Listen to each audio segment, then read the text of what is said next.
क्योंकि आज जो समस्याएं हैं वे इतनी विकराल हैं, शायद उस समय भी समस्याएं थी लेकिन इतनी बड़ी तो नहीं थी। कम से कम वैश्विक षड्यंत्र अलग है जो पूरे पृथ्वी पर चल रहे हैं और लगातार खत्म कर रहे हैं। मैं पिछली बार जब आया उन्हीं वैश्विक षड्यंत्रों पर आचार्य जी मैंने बात की थी। अमेरिका की एक संस्था है, वो ये कहती है कि अगर कोई भी व्यक्ति मांसाहार करता है, कोई भी बच्चा अगर करता है तो उसको कैंसर होने के 22 गुना ज्यादा चांस है। कितने? 22 गुना ज्यादा चांस है उसको कैंसर होने। उसको शुगर होने के 10 गुना ज्यादा चांस है।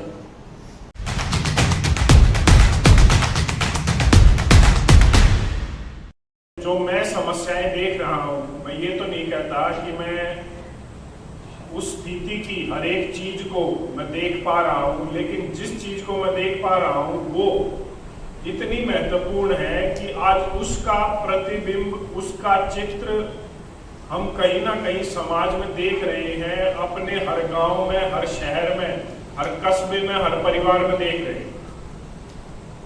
स्वास्थ्य के ऊपर बात करूंगा, उसके बाद लक्ष्य प्राप्ति। थोड़ी सी बता देता हूं कि स्वास्थ्य की क्या स्थिति है। हमारे देश की जनसंख्या कितनी है? 130 करोड़, 135 करोड़, 140 करोड़, इसके आसपास। कितने लोग बीमार हैं? नहीं पता। 40%। 40% मतलब 50 करोड़ के आसपास, 55 करोड़। और इतने ज्यादा होंगे बीमार? 10 या 10 करोड़, 10 या 20 करोड़, 60 करोड़, 80%। 80% मतलब 90 करोड़ के आसपास, 85-90 करोड़।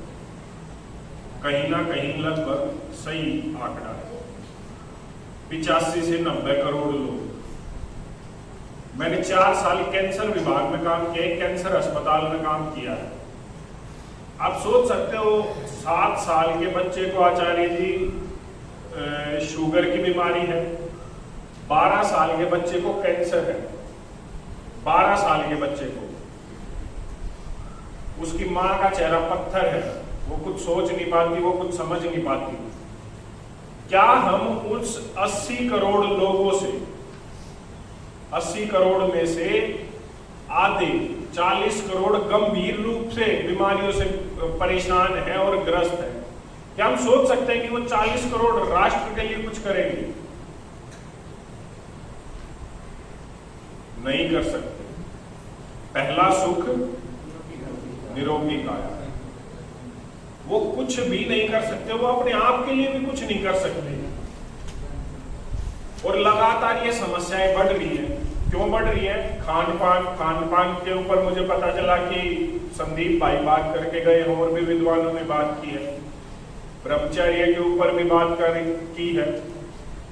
सबसे महत्वपूर्ण, सबसे जरूरी बच्चों ये है कि हम अपना खान पान ठीक करें, अपने बड़ों की बात माने। क्यों माने? जैसे यहाँ सब बच्चे इतने हैं कि जो विज्ञान की तो बात समझेंगे ही समझेंगे। आज बाहर का खाना चला हुआ है, खाते होंगे, कौन कौन खाता है? बर्गर पिज्जा किसने खाया है? किसने खाया? एक बार तो जीवन में खाया होगा। मैंने भी खाया, मैं भी अपना हाथ खड़ा कर रहा हूं। देखो सबने खाया, ठीक है। मांसाहार तो चलो यहाँ कोई नहीं करता होगा, फिर भी कभी पहले किसी ने अंडा वगैरह भी खाया होगा, ये चीजें खाई। हम जब तक ये पता नहीं करेंगे कि उसके पीछे का विज्ञान क्या है, क्यों हमारे बड़े बुजुर्ग, क्यों हमारे विद्वान ये कहते थे कि ये सब चीजें मत खाओ, जब तक हम उस चीज को नहीं छोड़ सकते, जब तक हम उस चीज को, ठीक है, उसका विज्ञान पता करना पड़ेगा। उसका विज्ञान बताया किसी ने, बताया होगा, आपको ध्यान नहीं होगा। विद्वान जो आचार्य हैं हमारे, उन्होंने बताया होगा। क्यों नहीं खाना चाहिए? क्योंकि उसमें बीमारियां होती हैं। जो बड़े बच्चे हैं उनको पता होगा बायोमैग्निफिकेशन, पता है ना? पता है बायोमैग्निफिकेशन? छठी क्लास में आ जाता है कि जो भी जानवरों को खाता है अपने खाने के रूप में, उसमें क्या होता है, बायोमैग्निफिकेशन में होता है। उनके शरीर के अंदर कुछ ऐसे टॉक्सिन्स होते हैं, कुछ ऐसे पदार्थ होते हैं जो शरीर को नुकसान पहुंचाते हैं, और जैसे जैसे हम उनको ग्रहण करते हैं, घास में कम होते हैं।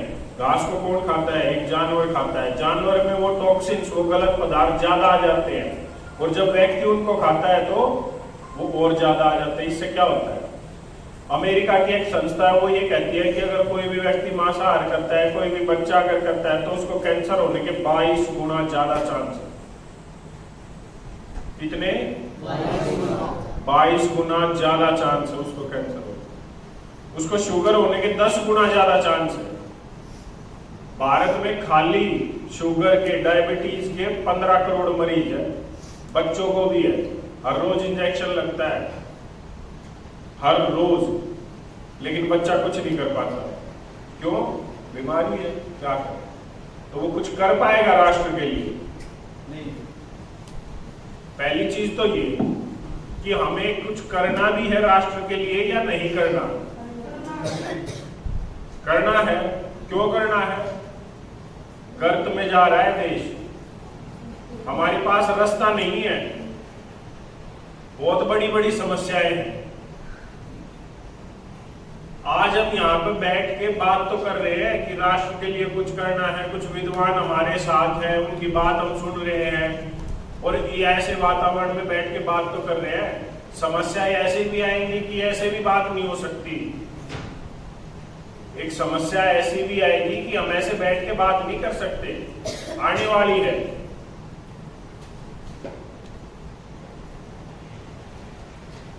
ये होने वाला है, हमारे सामने होने वाला है। क्यों होने वाला है? क्योंकि हमने देश के बारे में सोचना छोड़ दिया। हम बच्चे हैं, हम क्या सोचते हैं? क्या सोचते हैं? आप क्या सोचते हो? क्या बनना है? फौजी बनना है। आपको क्या बनना है? फौजी बनना है। अभी ग्रामीण क्षेत्र है, चलो अच्छी बात है, फौजी बनना है। कैसे बनोगे? अच्छे फौजी बनेंगे। थोड़े बहुत संस्कार हैं, लेकिन बच्चों को यही नहीं पता हमें क्या बनना है।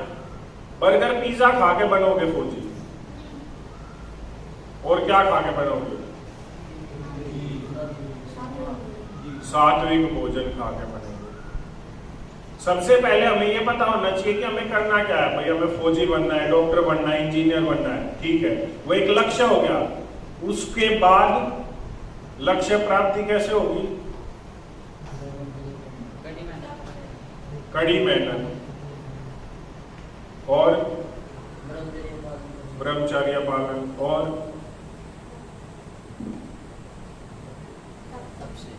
तप से। बिल्कुल ठीक। लक्ष्य प्राप्ति ऐसे ही नहीं हो जाती और एक दिन में नहीं हो जाती।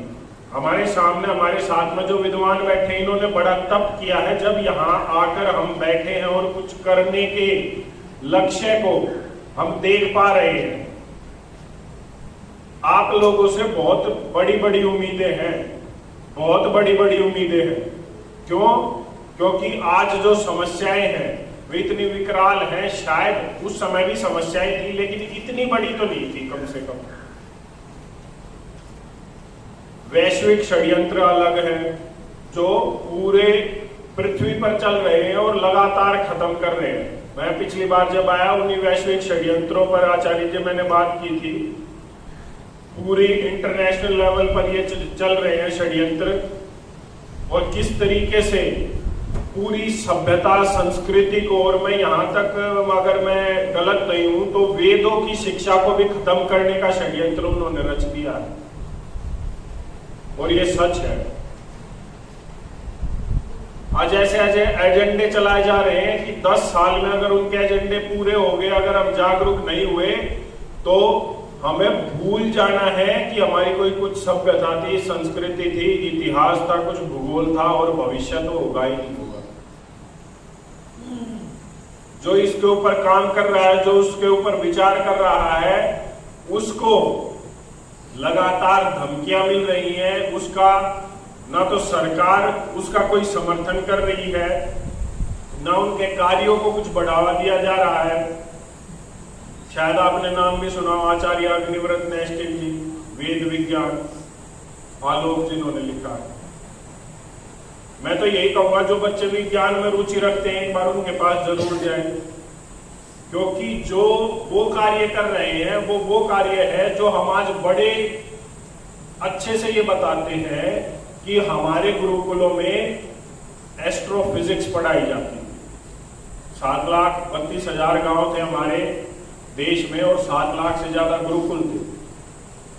जो विज्ञान पढ़ाया जाता था आज उस विज्ञान का बात करें उन्हें धमकियां मिल रही है। वैश्विक षड्यंत्र ऐसे ऐसे हैं कि आचार्य जी गाय को खत्म करने के ऊपर पूरा उन्होंने रच दिया है। आज वो ये कहते हैं कि प्रदूषण, इस दुनिया में जो प्रदूषण है वो फैक्ट्रियां नहीं बना रही। प्रदूषण को फैक्ट्रियों से नहीं निकलता, प्रदूषण कहां से निकलता है? गाड़ी से, ट्रक से, बाइक से प्रदूषण नहीं निकलता। आप सोच सकते हो, गाय जब सांस लेती है तो वो उल्टा जब सांस छोड़ती है तो उससे प्रदूषण होता है। राजस्थान में रूल आ गया है कि अगर आपने एक से ज्यादा गाय रखी तो आपको 1,000 रुपए तो रजिस्ट्रेशन फीस देनी पड़ेगी साल में। उसके बाद हर 5 दिन में उसके गोबर का निवारण के लिए बताना पड़ेगा कि आप कैसे करते हो। और अगर बाय चांस मेरे पड़ोसी ने शिकायत कर दी, कंप्लेंट कर दी, तो मेरे को जेल हो सकती है। तो कोई रखेगा गाय? कोई नहीं रखेगा। और अगर गाय नहीं हुई तो क्या हमारी शिक्षा बच पाएगी? क्या हमारे गुरुकुल बच पाएंगे? क्या हमारा आयुर्वेद बच पाएगा? नहीं बच पाएगा। क्या हमारा स्वास्थ्य बच पाएगा? नहीं बच पाएगा। जो बड़े लोग हैं वो मेरी बात समझ सकते हैं, शायद बच्चे इस बात को ना समझ पाए जो मैं अभी कह रहा हूं। इस देश को बचा लो, इस देश को बचा लो। मैंने वो लोग देखे हैं जिनके घरों में कमरे भरे हुए हैं, अलमारियां भरी हुई हैं पैसे की, लेकिन वो तड़प रहा था मेरे सामने और ये कह रहा था डॉक्टर साहब बचा लो, मैं जो कहोगे वो करने के लिए तैयार हूं, लेकिन हम कुछ नहीं कर सकते। ये सच्चाई है। आपके गांव में भी आपने देखा होगा, आपके परिवारों में भी देखा होगा, बीमारियां हैं और बड़े स्तर पे हैं। ये लगातार बढ़ रही हैं और बढ़ेंगी। क्यों? क्योंकि गाय कोई रखना नहीं चाहता और अब सरकारें नहीं रखने देगी। अगर रख लिया तो उन्हें पता है कि जो उनका वैश्विक षड्यंत्र है वो खत्म हो जाएगा, वो कभी उनकी प्लानिंग पूरी नहीं हो सकती। एक बात और बता देता हूं कि अगर क्रांति आई तो गांव से ही आएगी, शहरों से कोई क्रांति नहीं आएगी।